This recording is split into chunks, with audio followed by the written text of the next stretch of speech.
This accident happened in seconds. But the bigger question is why the rider never slowed down at all.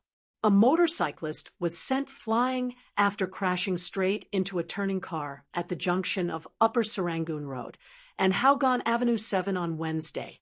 Dashcam footage showed the car making a right turn with the traffic light reportedly in its favor. Then suddenly, a motorcycle came speeding in from the opposite direction. The rider appeared to continue through the junction without stopping. The impact was violent. The motorcycle slammed into the side of the car, and the rider somersaulted through the air before crashing onto the road. What stood out immediately was how fast everything happened. The driver barely had time to react, and once the collision happened, debris from both vehicles scattered across the junction within seconds. The female driver later stepped out to check on the rider before moving her vehicle away from the middle of the road. Several passers-by also rushed over to help while emergency services arrived. SCDF later confirmed that the 32-year-old motorcyclist was taken conscious to Changi General Hospital. Police investigations are ongoing. Now, here's the part many people may not think about. Singapore junctions are designed around predictability. Drivers move based on signals, timing, and assumptions that others will obey the lights too. The moment one road user breaks that system, even for a few seconds, everyone else around them loses the ability to react safely.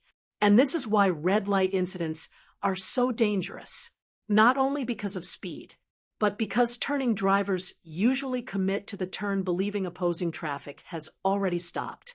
What makes this case even more serious is the force of the impact despite the relatively open junction.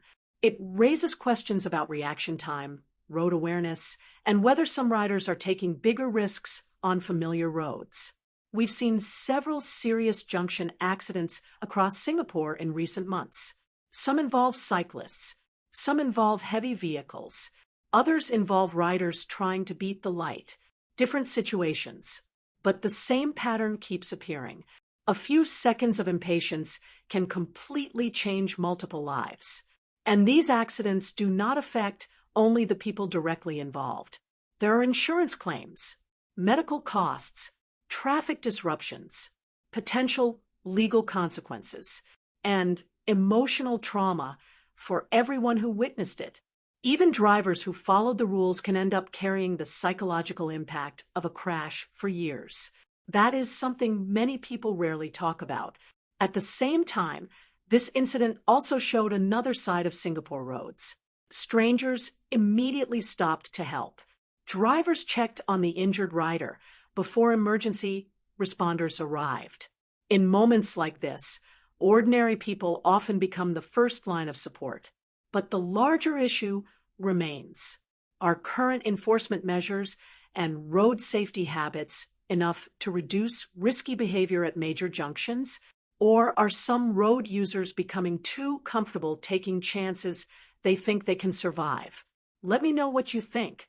And if you want more factual breakdowns and deeper analysis of stories happening around Singapore, share and subscribe to 2230.